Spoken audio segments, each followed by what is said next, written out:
Welcome back to this special edition of State of Texas In Depth. This week, we want to help voters learn more about the candidates hoping to lead the state.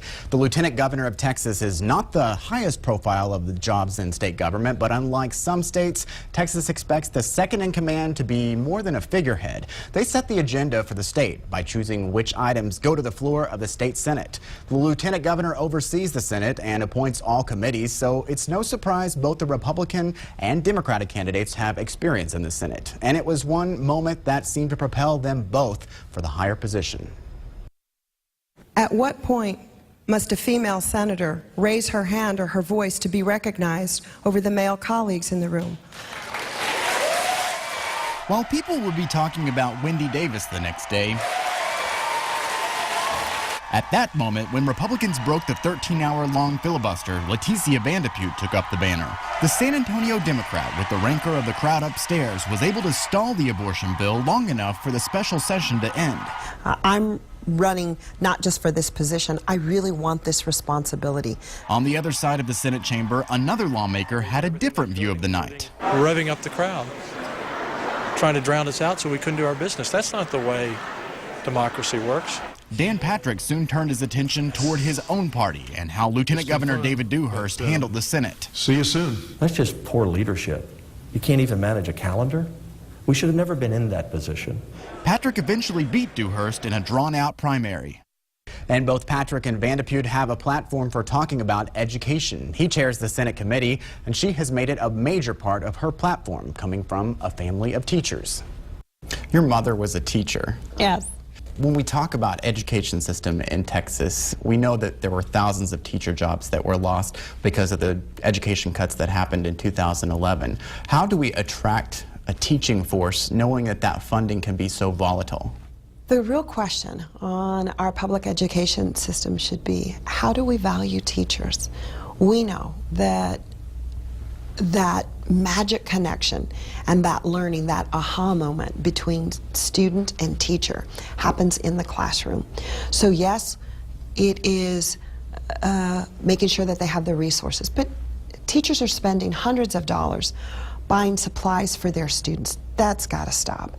And the high stakes nature of testing, got to get them off the backs of our students. Let teachers return to teaching the curriculum where they're free to teach and the students are free to learn.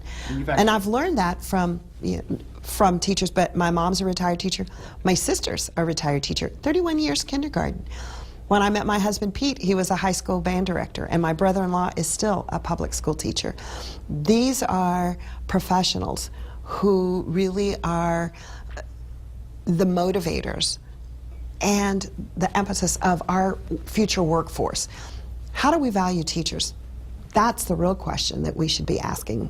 You mentioned testing. You've also called for possibly reducing the number of end-of-course exams. We have 5 in Texas right now. Absolutely. It's the high-stakes nature of the test. We could do one exam. We have it already. It's called the Texas Success Initiative. And it's also used as a diagnostic so that teachers know they can administer it in the fall, see where those students are and how they move them to there.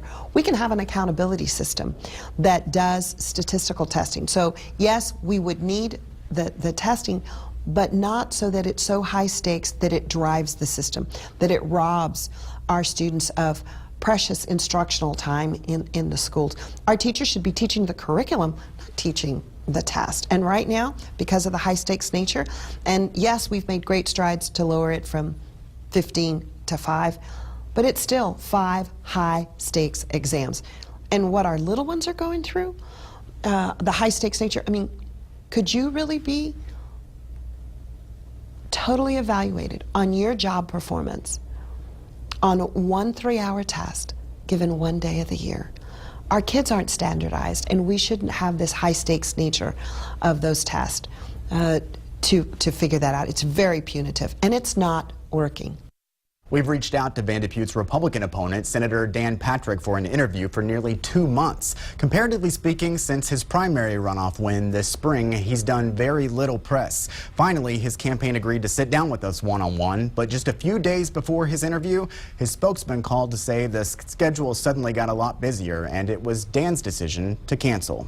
The top campaigns in Texas getting attention here and across the country. Next on State of Texas In Depth, a look at the candidates for governor. What encouraged Senator Wendy Davis and Attorney General Greg Abbott to run? I cannot even tell you the number of people who've come up to me, oftentimes tearful, thanking me for running and talking about how I am an inspiration for their family.